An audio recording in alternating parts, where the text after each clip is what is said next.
Bueno, estamos ya iniciando esta tercera formación que gracias a Dios nos va colocando en nuestro camino eh, personas que nos van dando luces sobre, sobre diferentes aspectos de lo que sería vivir en estos últimos tiempos. Ahora tenemos entonces eh, la presencia de Alejandro. Alejandro, su apellido es Martorell. Es realmente, voy a hacer dos presentaciones de él. Una presentación más formal que amerita realmente, porque justamente su presencia es, vamos a decir, un poquito de nuestra parte interesada en ese sentido, por ese conocimiento que él, por el cual él se inclina. Vamos a decir que viene de familia primeramente la política. Creo que su abuelo creo que fue congresista. Entonces, Sí, por ese lado, él también fue inclinándose hacia la política, pero un poquito más también profundizando lo que sería la filosofía también. Entonces, él es licenciado en ciencia política por la Universidad de Palermo. Y la nota que subraya realmente su presencia aquí es esa sustentación que él de repente hizo como tesis. Imagínense, la doctrina social de la iglesia. Aparte, bueno, tiene variados, eso sí. Aparte de eso, también es conferencista, justamente así, ahí fue que yo le conocí, cuando él estaba en un simposio de Provida, y así también él es muy requerido también en el lugar donde él reside, en la diócesis de Tacna, por ejemplo, como disertante cuando se juntan, cuando los jóvenes católicos los em- empiezan a buscar, a formarse sobre liderazgo, sobre política y sobre temas muy controversiales que muchas veces los católicos es como que no todos porque es muy fino esa parte y de repente ahí no es solamente hablar, sino realmente hablar eh, con una postura más prudente y conocedora de los hechos. Y sabemos que conocedora significa muchas veces en el ámbito, en el terreno católico, es estar imbuido de la doctrina de la iglesia y conocer los documentos de la iglesia. Entonces es como que eso también respalda muchas veces lo que uno quiere decir. Y en ese caso, por ejemplo, a Alejandro, eh, yo puedo realmente garantizar por él que, que él está muy imbuido y es muy conocedor, es un profundo estudiante de la doctrina de la iglesia y en eso se nos adelanta mucho a nosotros. Entonces, gracias a Dios que él tiene esa inclinación, que lo está colocando y realmente tenemos que como cuerpo místico de Cristo apoyarnos, iluminarnos y rezar los unos por los otros para que realmente podamos ser ese miembro vivo que siga vivificando el cuerpo de la iglesia. Entonces, vamos a darle la palabra a él antes, vamos a rezar y vamos a colocar en la presencia de Dios. En el nombre del Padre, del Hijo, del Espíritu Santo. Amén. Padre nuestro que estás en el cielo, santificado sea tu nombre. Venga a nosotros tu reino, hágase tu voluntad, así en la tierra como en el cielo. Danos hoy nuestro pan de cada día, perdona nuestras ofensas, como también nosotros perdonamos a los que nos ofenden. No nos dejes caer en tentación y líbranos del mal. Amén. Dios te salve María, llena eres de gracia, el Señor es contigo. Bendita tú eres entre todas las mujeres y bendito es el fruto de tu vientre Jesús. Santa María, Madre de Dios, ruega por nosotros pecadores, ahora y en la hora de nuestra muerte. Amén. Gloria al Padre, al Hijo y al Espíritu Santo, como era en el principio, ahora y siempre, por los siglos de los siglos. Amén. En el nombre del Padre, del Hijo, del Espíritu Santo. Amén. Muy bien, Francisco, ahora se añadió.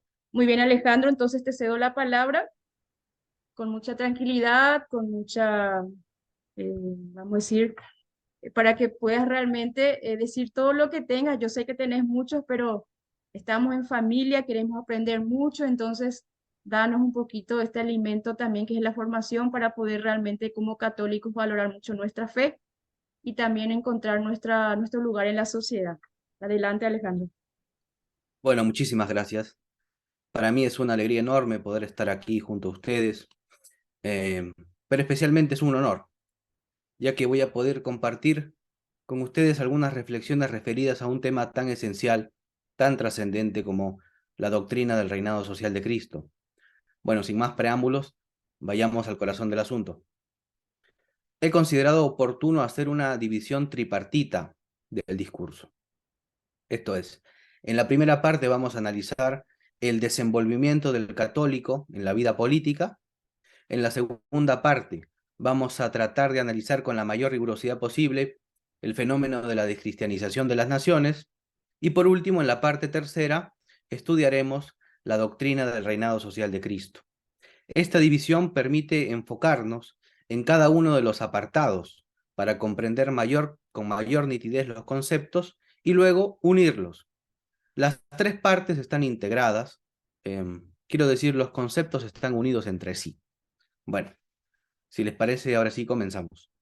El Catecismo de la Iglesia Católica del año 1992, cuando se pronuncia acerca del carácter comunitario de la vocación humana, dice: la persona humana necesita de la vida social.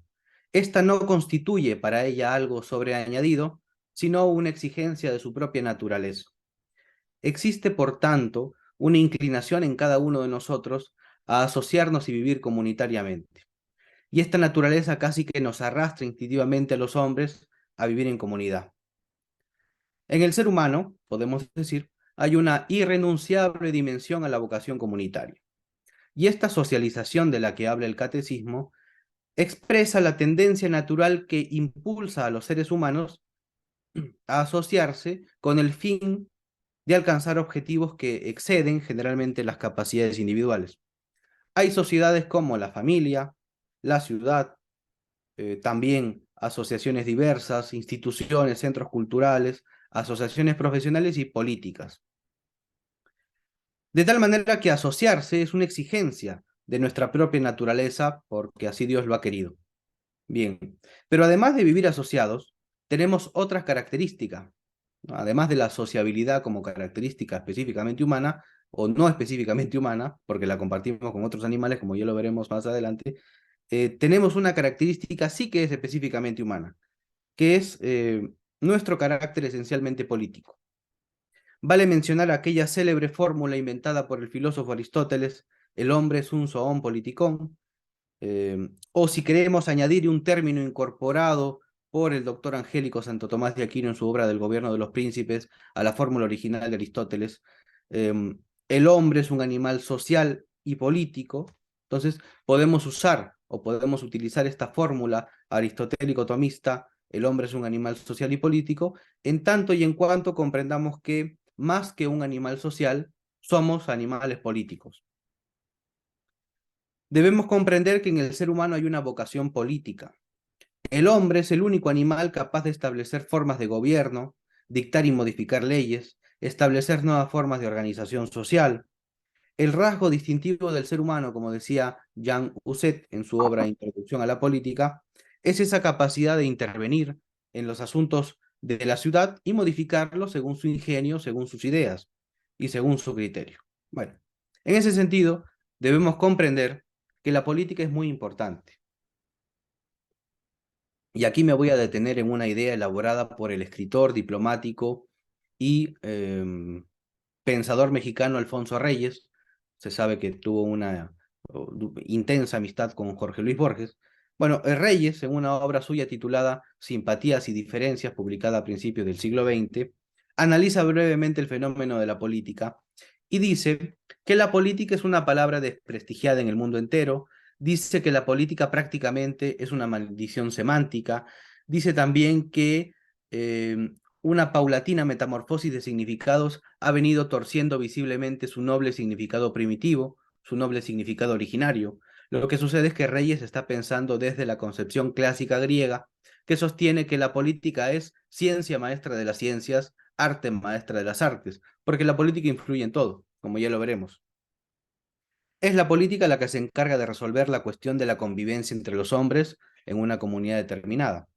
Es la política la que se encarga de fijar las leyes que luego regularán el comercio, la pesca, la agricultura, la minería, la conservación o el olvido de centros históricos, la enseñanza, el deporte, la posición oficial de los estados ante la comunidad internacional, la guerra también, parafraseando a Carl Schmitt, el cerebro, el cerebro de la guerra es la política, por consiguiente, será también la política la encargada de conquistar la paz, sea esta duradera o temporal, pero en definitiva es la política la que se encarga de conquistar la paz. Y la política no solo tiene influencia en el ámbito doméstico, local o nacional, sino que también a nivel internacional la política cumple un papel determinante.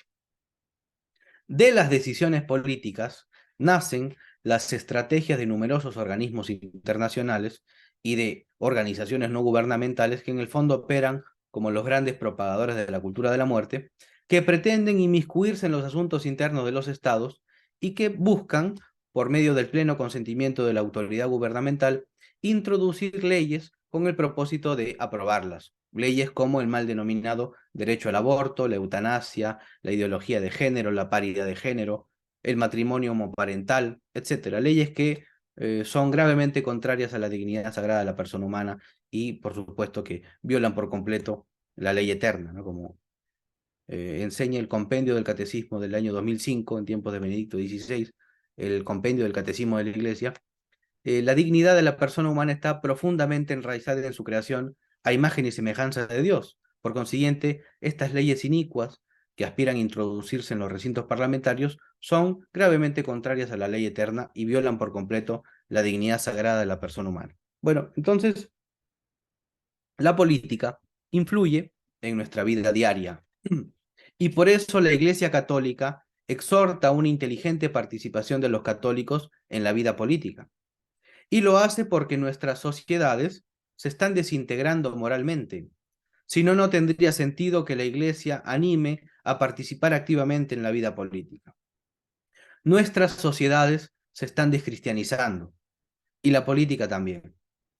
Y es tan importante la política, pero tan importante la política, que en el año 2002, la Congregación para la Doctrina de la Fe, cuando Joseph Ratzinger, de venerada memoria, se encontraba como prefecto de la congregación, ahora llamado Dicasterio para la Doctrina de la Fe, se publicó un documento. Me refiero a la nota doctrinal sobre el compromiso y la conducta de los católicos en la vida política. Voy a mencionar, entre tantas cosas, voy a mencionar lo que a mi juicio son las ideas más interesantes. Dice esta nota doctrinal relativa a la política, que todos los campos de la vida laical entran en los designios de Dios. Y esto es muy interesante, porque si todos los campos de la vida laical entran en los designios de Dios, entonces no podemos caer en la marginalización del cristianismo. No podemos marginar a Cristo. Debemos integrar con perfecta coherencia nuestros valores morales religiosos cristianos a la vida pública, a la vida política, a nuestras actividades diarias. Debemos multiplicar esfuerzos para lograr una coherencia entre la fe y la vida, entre el Evangelio y la cultura. Debemos vivir políticamente en conformidad con nuestra conciencia cristiana. No puede haber dos vidas paralelas en ese sentido, ¿no? No puede haber dos vidas paralelas, la vida secular y la vida espiritual divorciadas. No, no, ambas deben estar perfectamente integradas. Reitero, no podemos llevar una vida doble, según la cual en el ámbito privado llevamos una vida basada en la ortodoxia católica, donde seguimos las sagradas y sublimes enseñanzas de nuestro Señor Jesucristo, pero en cambio en el ámbito público llevamos una vida heterodoxa y desviada, contradiciendo por completo aquello que se ejecuta en la vida íntima.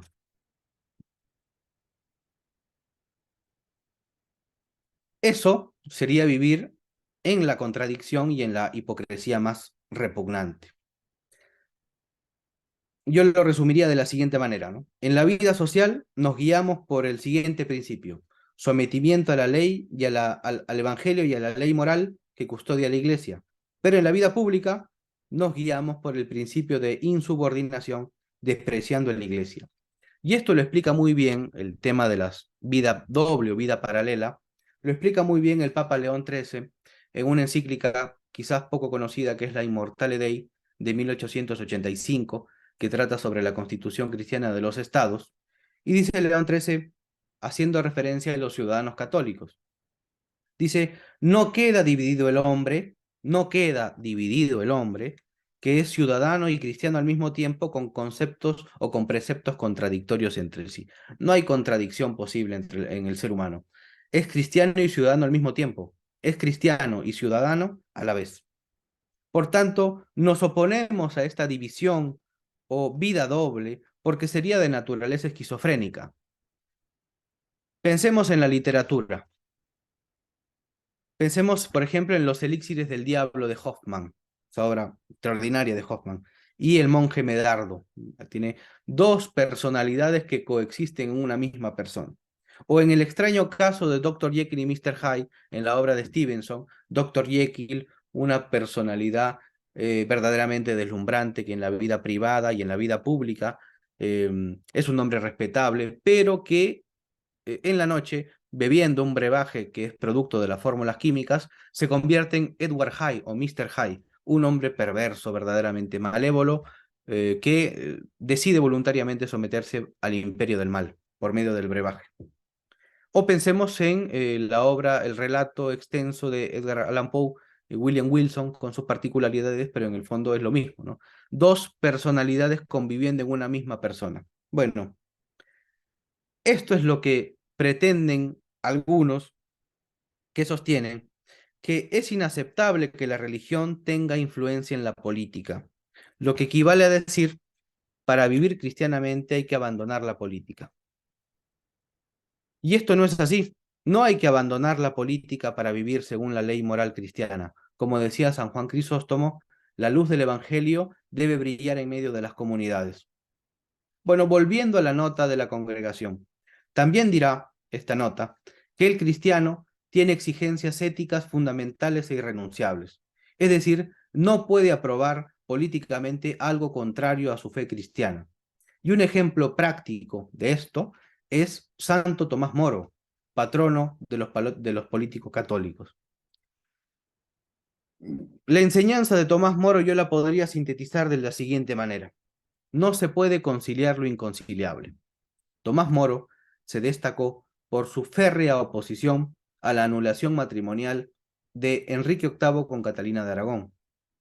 Se opuso a una ruptura matrimonial ilegítima, con la que el rey pretendía separarse de Catalina, su legítima esposa, para establecer nuevas nupcias, segundas nupcias, con Ana Bolena. La justificación que daba el rey era Levítico capítulo 18, versículo 16, y además quería Enrique VIII repudiar públicamente a Catalina porque era una mujer infértil. Sus hijos, se sabe que sus hijos fallecieron prematuramente, así que faltaban herederos, era una decisión política. Como la Iglesia Católica no aceptó la petición del rey, Enrique VIII decidió declararle la guerra al romano pontífice, mediante el Acta de Supremacía de 1531, y ese mismo año también se publicó el Acta de Sucesión. El Parlamento inglés lo nombró rey, lo nombró jefe supremo de la Iglesia de Inglaterra, y por supuesto esta iglesia lo separaría de Catalina y luego lo casaría con Ana Bolena, como sucedió en enero de 1533. Bueno, en ese contexto, en esas circunstancias, se desenvolvió políticamente Tomás Moro. Ese es el contexto en el que vivió Moro, quien se niega a prestar juramento al rey, así que lo trasladan a Chelsea, luego a Londres, permanece encarcelado y al final termina en la Torre de Londres. Al final, en 1535, es llevado al patíbulo y muere. En prisión, Tomás Moro termina varias obras, como por ejemplo La confusión de Salem y de Bizancio, La cena del Señor, Diálogo de la confortación en la tribulación, La agonía de Cristo, Tratado sobre la pasión de Cristo y Meditaciones y oraciones. Bueno, en una de estas obras, y esto se lo escuché decir a Sebastián Randle, teórico argentino, un escritor argentino experto en la obra de Tolkien, de C.S. Lewis, de Chesterton y especialmente de Leonardo Castellani, decía Randle, que Tomás Moro escribió, cuando se encontraba prisionero, un escrito, y esto ayuda mucho a entender por qué Moro pensaba así, por qué se desenvolvió políticamente así. Dice, Moro dice que Dios nos pide una sola cosa: tener buena memoria.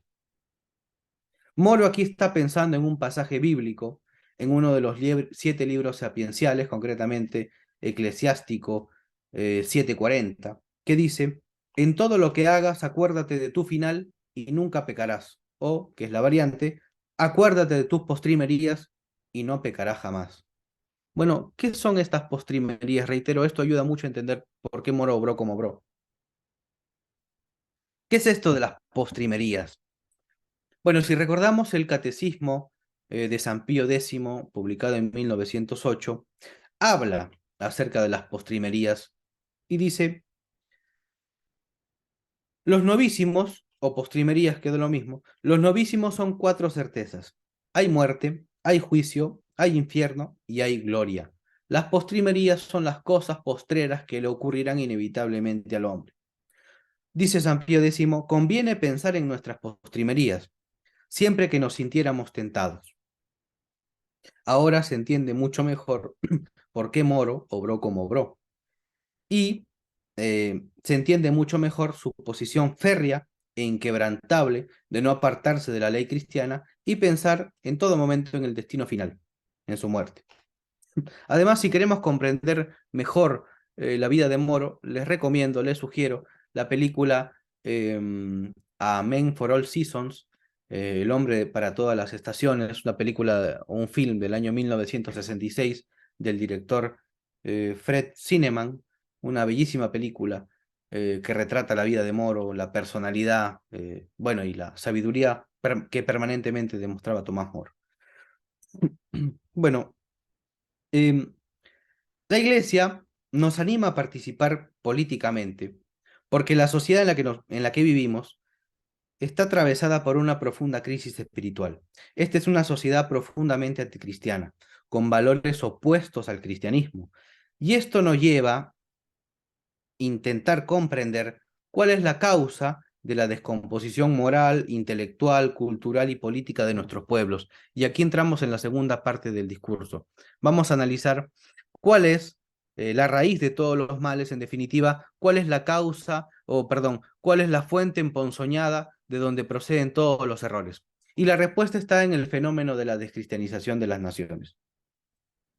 Y para analizar esto que podemos denominar el fenómeno de la descristianización de nuestras sociedades contemporáneas, vamos a tomar como referencia a 2 pensadores y al mismo tiempo a 2 documentos, ambos de la segunda mitad del siglo XIX, uno de Ceferino González y el otro el sumo pontífice Pío IX.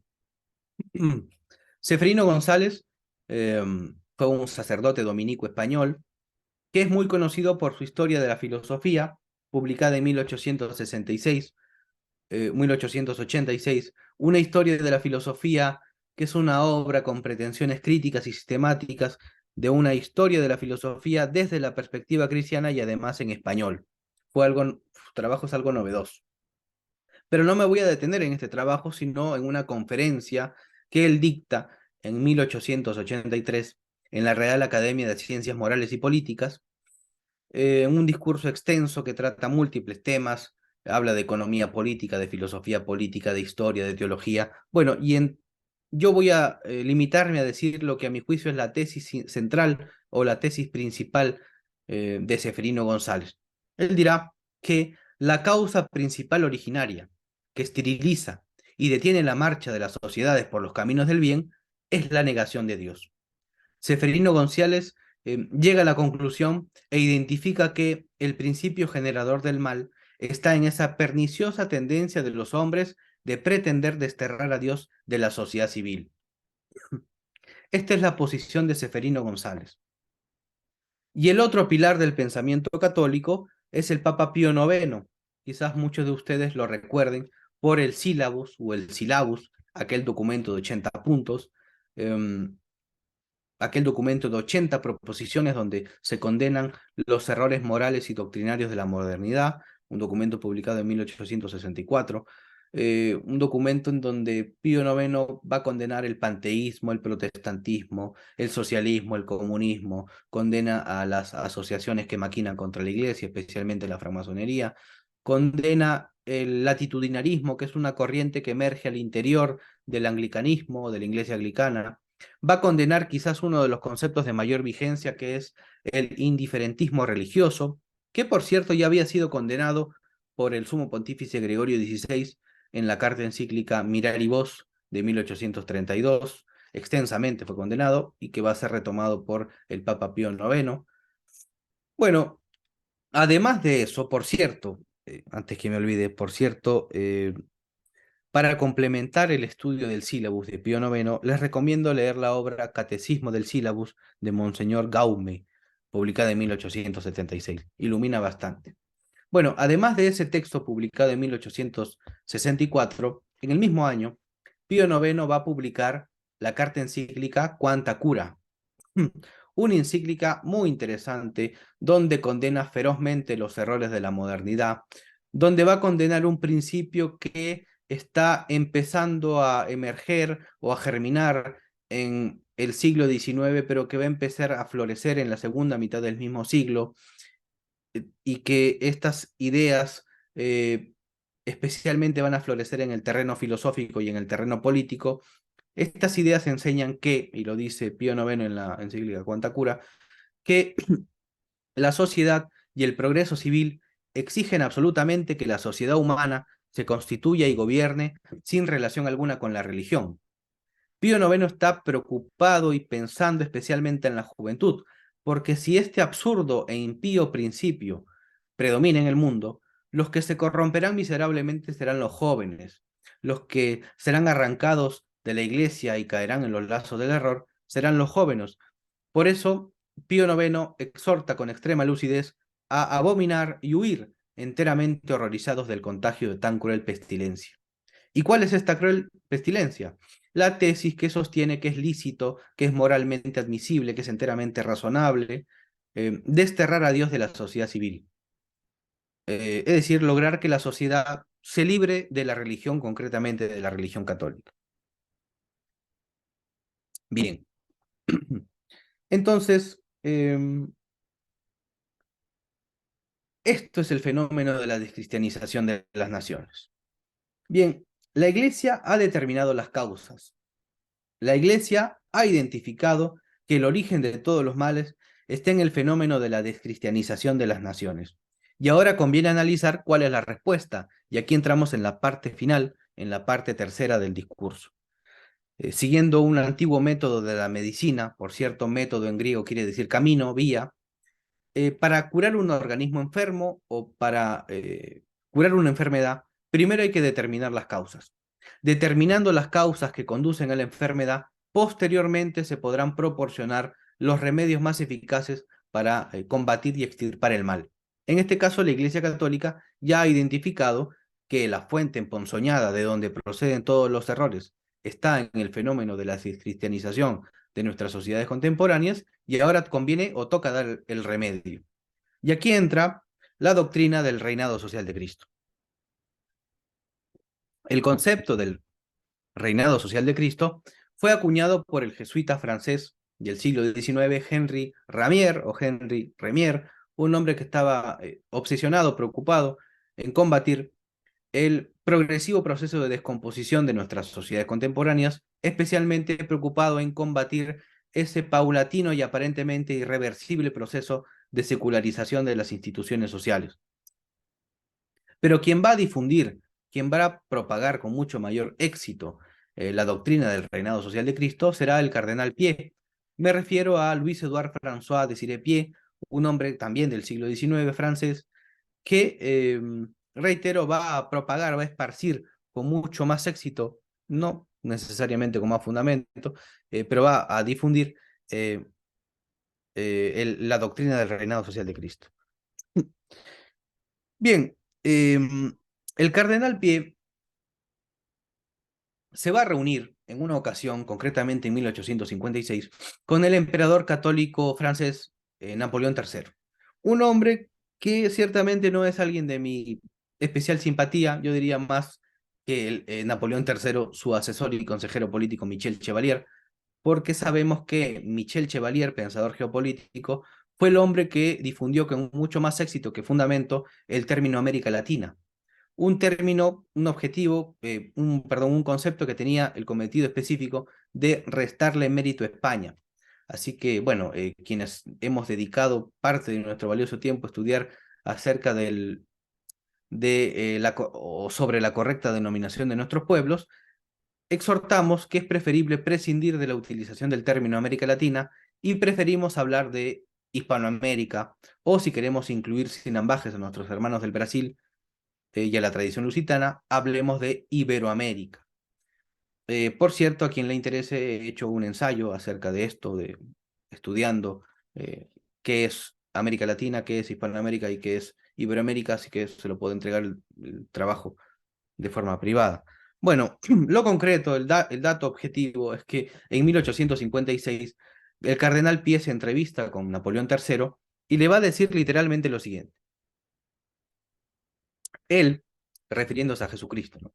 Él debe reinar inspirando las leyes, santificando las costumbres, esclareciendo la enseñanza, dirigiendo los consejos y regulando las acciones tanto de los gobernantes como de los gobernados.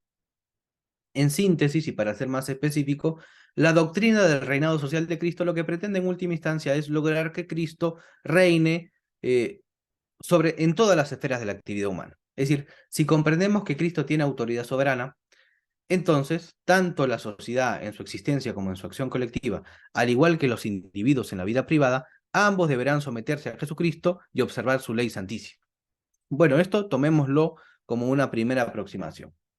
Entonces, eh, ahora vamos a analizar, vamos a estudiar cuál es en orden sucesivo, cuál fue la repercusión de esta doctrina del reinado social de Cristo, que por cierto no ha sido inventada ni por Remier ni por el cardenal Pie, porque esto forma parte de la doctrina permanente de la cátedra romana, pero ciertamente que ellos profundizaron, estudiaron y la difundieron con mucho éxito. Ahora vamos a analizar cómo influyó esta doctrina en dos sumos pontífices que analizaremos en orden cronológico. Uno será San Pío X y el otro Pío XI. Basta recordar el lema del pontificado de San Pío X, instaurare omnia in Cristo, instaurar todo en Cristo, restaurar todas las cosas en Cristo, lograr que Cristo reine y gobierne sobre todas las esferas de la actividad humana, sobre todas las dimensiones donde el hombre se desarrolla. Donde el ser humano esté, ahí debe estar Cristo.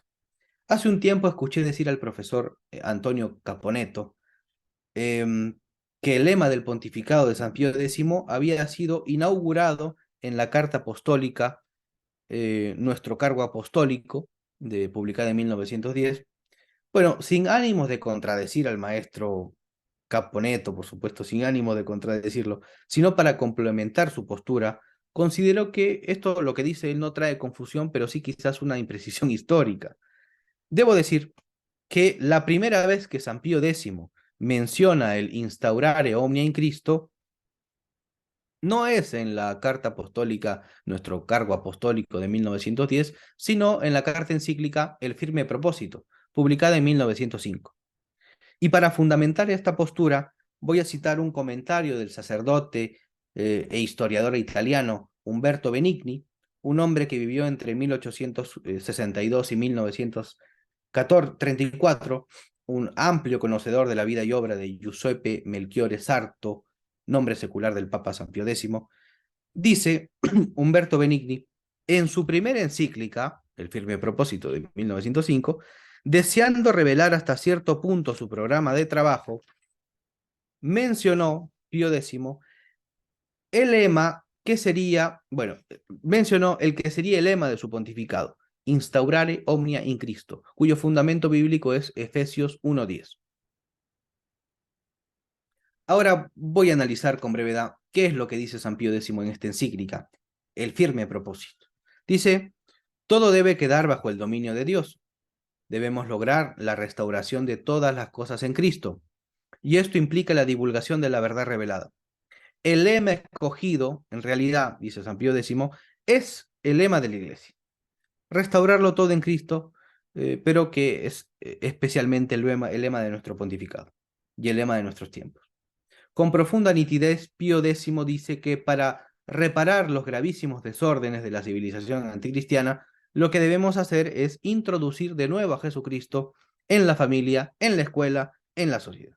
Bueno, ahora sí, para reivindicar la imagen de Caponeto, que yo ciertamente no he querido pisotear en ningún momento, voy a recordar una idea quizás novedosa, quizás ya escuchada por ustedes, que dice, esto se lo escuché al profesor Caponeto, eso de excluir y cerrar las puertas a Cristo en el ámbito público no es otra cosa que la actualización de aquel grito deicida judaico por excelencia, crucifíquenlo. Y actualizado, o esta actualización de aquel grito deicida judaico ajustado a nuestros tiempos sería, no queremos que Cristo reine y gobierne sobre nosotros. Bien, tanto el instaurare omni in Cristo como la doctrina del reinado social de Cristo influirán en el siguiente sumo pontífice que analizaremos a continuación, que es Pío XI. Pío XI publica en 1905 la carta encíclica Quas Primas, una encíclica fascinante, una encíclica que establece la festividad dedicada a nuestro Señor Jesucristo, una encíclica que muy probablemente haya tenido que ejercer algún tipo de influencia en los cristeros mexicanos. Acá me voy a detener brevemente. Sabemos que en 1926 el gobernante mexicano Plutarco Elías Calles, un gobernante abiertamente socialista y abiertamente masón, publica el decreto, la ley Calles de 1926. Un decreto que intensificaba, endurecía el artículo 130 de la Constitución mexicana vigente de ese año, que era del año 1917, que pretendía someter a la Iglesia Católica. Lo que buscaba Plutarco Elías Calles con este decreto era exterminar de manera progresiva a la Iglesia Católica. Y la respuesta de los mexicanos fue una guerra civil. Dieron su vida por Cristo. Las personalidades más encumbradas quizás o las más conocidas de los cristianos mexicanos fueron Victoriano Ramírez, conocido como el 14, José Sánchez del Río, un chico que murió a los 15 años, mártir, quizás bajo la figura del odium fidei, en odio de la fe, y también Anacleto González Flores, que a mi juicio es el Gramsci de los católicos, es el Antonio Gramsci del universo católico. Además de eso, como un dato curioso, les comento que los que habían participado en la Revolución Mexicana de 1910, lideradas por Emiliano Zapata y por José Doroteo Arango Arámbula, más conocido como Pancho Villa o Francisco Villa, los seguidores de estos dos referentes militares revolucionarios que llevaron a cabo la Revolución Mexicana de 1910, también participaron en la causa cristera, porque eran católicos.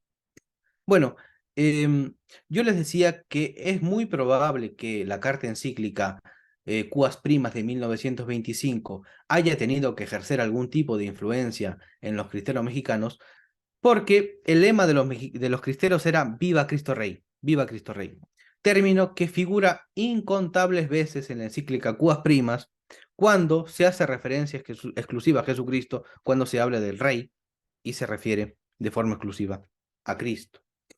Bien. Lo que va a decir Pío XI es lo siguiente, y acá nos sumergimos en la Cubas Primas. Dice, analizábamos las causas supremas que veíamos abrumar y afligir al género humano, y habíamos identificado que la mayoría de los hombres se habían apartado de Jesucristo y de su ley santísima, tanto en la vida privada como en la vida pública, en la familia, en las costumbres, en la moral, como en la gobernación de los estados. Entonces, dice Pío XI, no resplandecerá esperanza cierta de verdadera paz entre los pueblos, mientras los individuos negasen y rechazasen el imperio de nuestro Salvador. Lo que promueve Pío XI con la publicación de esta encíclica es la restauración de la doctrina del reinado social de Cristo. Lo que pretende es restaurar la doctrina del reinado social de Cristo. Entonces, para continuar con Pío XI, no hay remedio más eficaz para restablecer y vigorizar la paz que procurar la restauración del reinado de Cristo.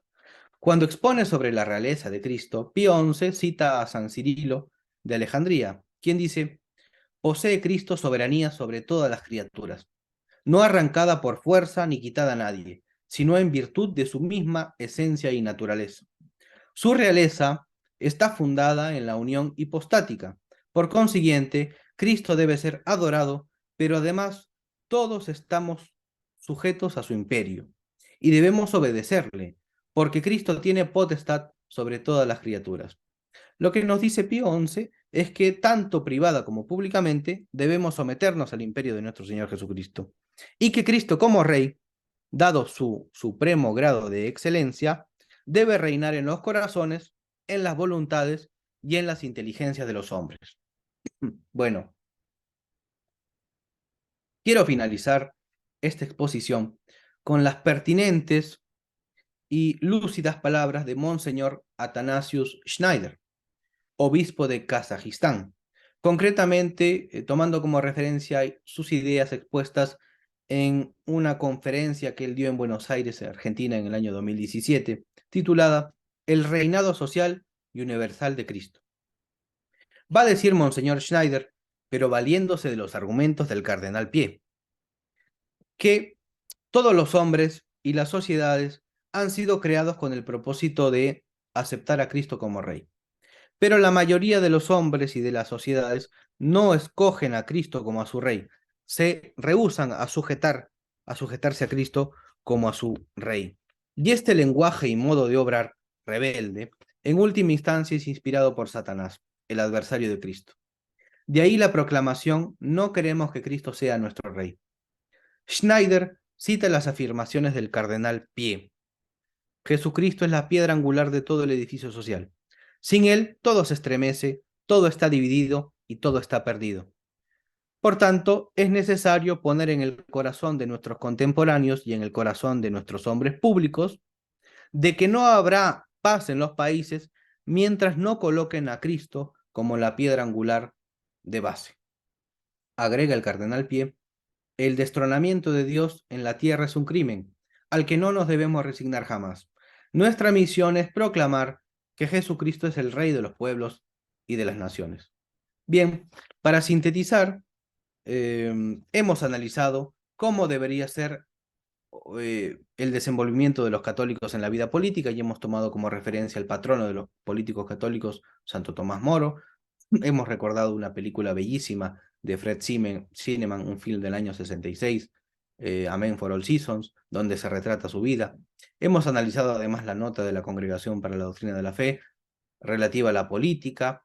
En la segunda parte de la exposición hemos estudiado, espero que con la mayor rigurosidad posible, el fenómeno de la descristianización de las naciones. Hemos hablado de Seferino González, hemos tomado como referencia a Pío IX, y en la última parte, en la parte final, hemos estudiado la doctrina del reinado social de Cristo, empezando por Henry Ramier, después por el cardenal Pie, luego su influencia en Pío X, San Pío X, y por último en Pío XI.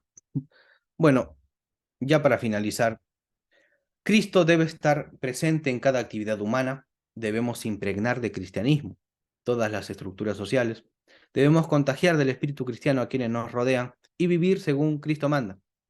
Sinceramente espero que esta charla haya despejado alguna duda y espero que haya sido de su interés.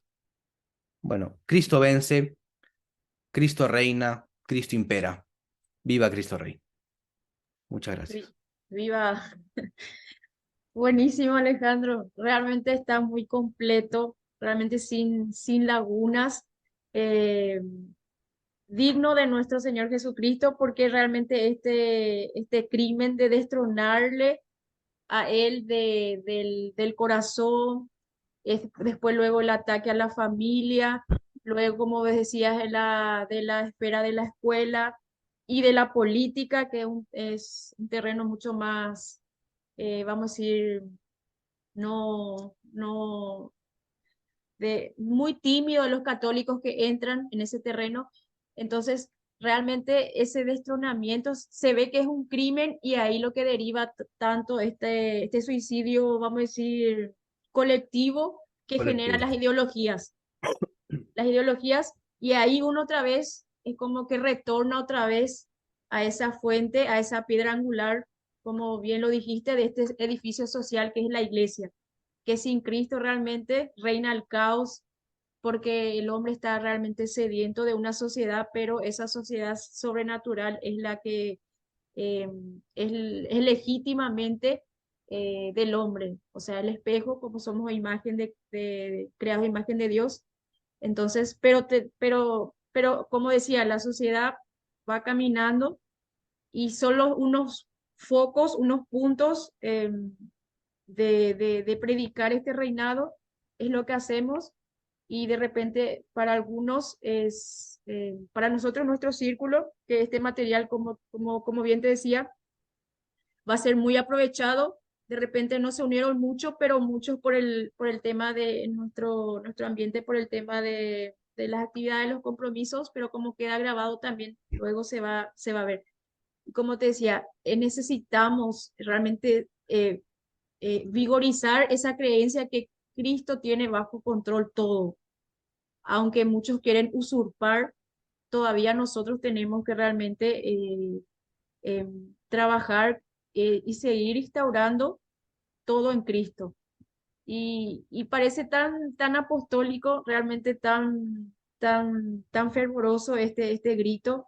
Yo creo que nuestro Señor realmente es tan bueno que nos da esa gracia de poder, eh, como cuerpo místico, realmente ayudarnos y apoyarnos. Entonces vos colocás ese conocimiento y nosotros a disposición de seguir creyendo así totalmente en 100% a través de nosotros, de la evangelización y como decías, en esas esferas que son más atacadas, que son la familia, la escuela y en la política. Muy bien.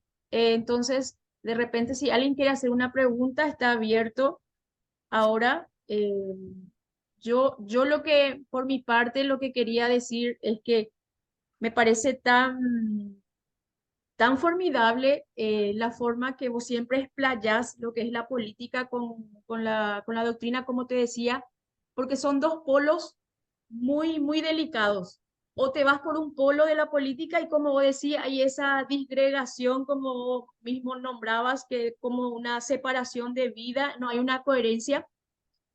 Entonces, como que dejas de ser cristiano para ser político. O sos católico pietista y como que no querés meter religión, no, religión y política no se discute. Entonces son dos polos que realmente se ve mucho la ignorancia y la pusilanimidad, lo que se ve en esos dos aspectos, porque el político que no es católico también es como que es cobarde de defender su fe en esa esfera y el católico que es pietista y no mete, vamos a decir, política, es porque es ignorante y no sabe que sos católico en todas las esferas y que como católico también tenemos que, en la política también, o si no, se ve el tema de las leyes que se quieren implantar. Entonces, si de repente, si alguien quiere hacer una pregunta, Alejandro está abierto o si quieres saludarle y felicitarle o bueno, está abierto entonces.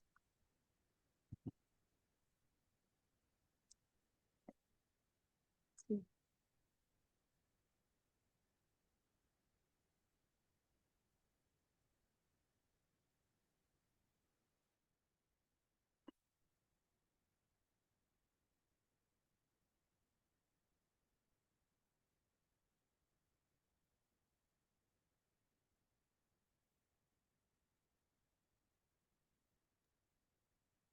Bueno, acá le tenemos aquí a Francisco, también hermanas de nuestra comunidad, la hermana Giselle, la hermana Fátima, también la hermana Lisa que se había conectado, la hermana Fanny, Diego después estuvo, pero después va a seguir mirando el video. Entonces, si tienen alguna pregunta, porque ya vamos a cortar enseguida. Entonces, si quieren saludarle a Alejandro, que se dispuso muy gentilmente a desarrollar este tema, que justamente hoy celebramos la solemnidad de Cristo Rey. Entonces, nos viene muy bien.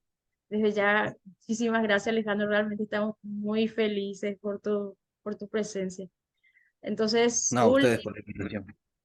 si alguien quiere preguntar algo o creo que está muy completo luego, estaba muy completo luego tu explanación y estamos tímidos hoy también.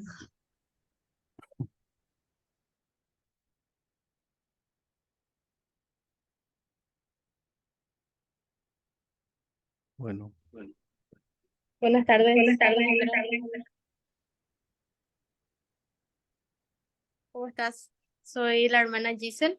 Soy de la misma congregación que la hermana Miriam. nada, Entonces, mucho gusto. nada más agradecerle por la disposición de brindarnos un poco de su tiempo. Haremos difundir su video, como lo hicimos con la conferencia del padre de Don Willem de España y también del padre José Luis, que también es de España. Entonces, de nuevo le agradezco mucho la disposición de su tiempo. Ha colaborado con la evangelización del reinado de Cristo en los corazones, aunque ahora está un poco difícil el reinado de las naciones, pero sí en los corazones hay aún corazones ardientes por el reino de Cristo. Y uno de ellos es tu corazón, ¿verdad? Que dispones para hablar sobre él. Entonces, nada más agradecerle y lo esperamos por Paraguay también, para tener una conferencia tal vez presencial ya, para conocerlo. Entonces, nada más agradecerle y muchas gracias por su disposición. Muchísimas gracias por tan bonitos comentarios. Creo que vale más lo que dijo la hermana Giselle que lo que dije yo. Muchas gracias. Y por supuesto, si existe la posibilidad de viajar al Paraguay, sí, por supuesto que me encantaría estar ahí.